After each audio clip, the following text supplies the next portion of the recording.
Salut! Si tu es ici, c'est probablement que tu as un manteau de fourrure à la maison et tu aimerais le faire transformer. La première étape, la plus importante, est vraiment de s'assurer que la fourrure est encore en bon état. C'est une matière qui est naturelle, donc le cuir peut sécher. Donc, à première vue, elle peut avoir une belle apparence, mais qu'est-ce qui se cache en dessous est vraiment ce qui nous intéresse dans ce cas-ci. Alors, la majorité des manteaux vont avoir une doublure flottante, ce qui veut dire que le manteau, dans le bas, on va pouvoir glisser notre main entre le manteau et la doublure. Première chose, toucher.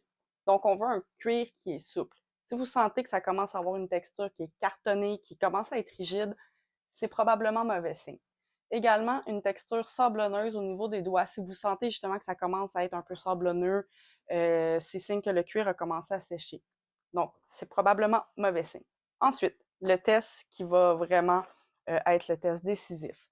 La fourrure est une matière qui est extrêmement solide. Donc, vous allez pouvoir, dans le fond, glisser votre main en dessous du manteau, empoigner à gauche et à droite et tirer.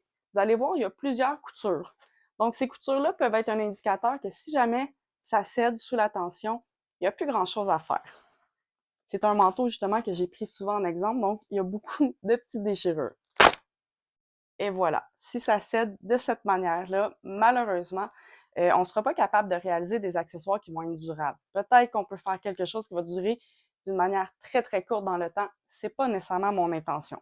Donc, vous pouvez le répéter à plusieurs endroits parce que des fois, on va sentir que ça va être plus solide, mais reste que le résultat va être, si jamais ça fend à une place, ça va refendre à plusieurs places. Donc, si ça déchire, c'est vraiment comme du papier. On n'a pas besoin d'exercer aucune tension. Ici, c'est, dans le fond, le test ultime. Ça déchire le cœur, je vous l'accorde, mais comme vous voyez ici, c'est solide, mais si on va juste à côté après, ça se déchire très facilement.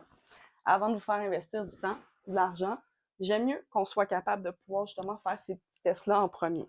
Il y a des fourrures plus sensibles comme le rat musqué, le lapin. Celles-ci, je ne vais pas les travailler parce que justement, pour moi, je ne suis pas capable de vous offrir une garantie au niveau que ça soit solide. C'est très, très rare en fait. Donc vraiment, il y a des manteaux que ça peut être tight. Vous allez voir qu'il va y avoir un petit tissu. Ça s'appelle de la bâtisse. Donc, c'était fait pour solidifier justement la pièce. Donc, ça aussi, ça cache souvent plusieurs petites faiblesses. Donc, vous voyez, ça se défait très facilement. Si on y va avec un manteau, par exemple, qui est solide, donc un des très rares manteaux en mouton de Perse, justement, qui a bien vieilli. Donc, si ici, on lève la doublure, comme je vous ai dit, et qu'on regarde sous le manteau, vous allez pouvoir voir plusieurs coutures. Donc, allez à gauche et à droite de celle-ci et vous tirez. Et vous voyez, on exerce une bonne tension. Si ça résiste, alors là, vous pouvez commencer à penser à réaliser un projet avec moi. Mais si ça ne résiste pas, malheureusement, je ne serai pas la bonne personne. Mais ça peut être une excellente, justement, couverture comme assise de chaise à l'extérieur, sur le bord d'un feu.